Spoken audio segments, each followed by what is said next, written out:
पूछना चाहता हूं, बहनों और भाइयों, मैनपुरी जो कभी वीवीआईपी जनपद माना जाता था, लेकिन विकास के कार्य में क्यों पिछड़ गया?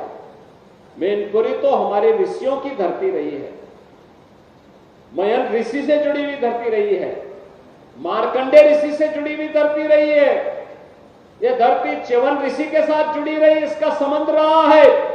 और इस धरती का संबंध देश के स्वाधीनता आंदोलन से जुड़े हुए स्वाधीनता संग्राम सेनानियों से इसका संबंध रहा है। फिर पहचान का मोहताज करने वाले कौन लोग हैं आपके सामने?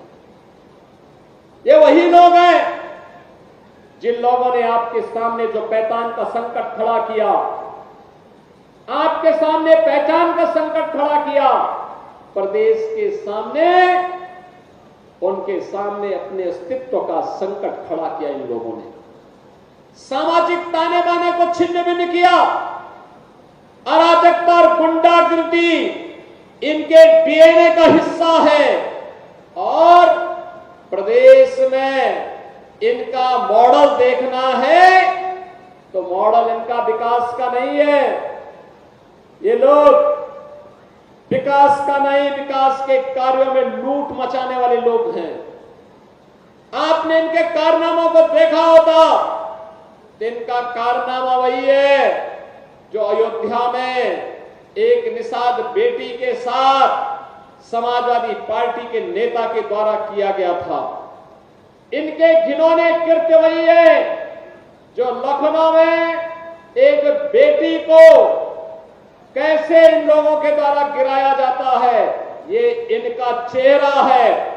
और इनके वास्तविक कारनामे देखने हो तो कन्नौज में घटित घटना और नवाब ब्रांड ये समाजवादी पार्टी का वास्तविक चेहरा है। ये समाजवादी पार्टी की सरकार थी तो ये तो जन्माष्टमी के अवसर पर इन्होंने भगवान कृष्ण की जन्माष्टमी के आयोजन पर रोक लगा दी थी, नहीं मनने दी थी, क्योंकि जन्माष्टमी में परित्राणाय साधुनाम विनाशाय च दुष्कृताम का उद्घोष करने वाले श्री कृष्ण भगवान के द्वारा इस उद्घोष से कुछ लोगों को परेशानी होती थी, इसलिए समाजवादी पार्टी के सरकार में उनके नेताओं ने बैन कर दिया था। जब मैं आया था 2017 में सरकार में आया तो बहनों और भाइयों, मैंने कहा भी जन्माष्टमी में क्या आयोजन होता है? लोगों ने कहा कोई आयोजन नहीं होता है। अरे हमने कहा एक ही तो आयोजन है जो जेल में, थानों में और पुलिस लाइन में होता है। इसको धूम धड़ाके के साथ इस आयोजन को आयोजित करो जिससे भगवान कृष्ण के बताए मार्ग पर चल करके समाज सज्जनों की रक्षा कर सकेगा और दुर्जनों से कायदे से निपटने का काम भी कर सकेगा।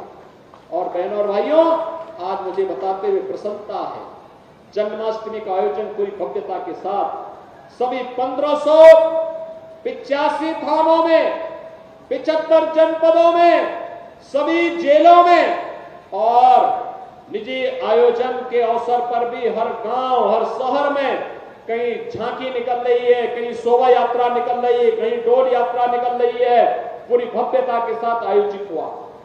पर्व और त्योहार का क्या महत्व होता है, यह भारत के अंदर आकर के लोग देखें। भारत की विविधता, भारत के अंदर पर्व और त्योहारों की परंपरा इसका उदाहरण है और यह भारत की पहचान भी है। उस पहचान को बनाए रखने के लिए सरकार के स्तर पर प्रयास हो रहे हैं।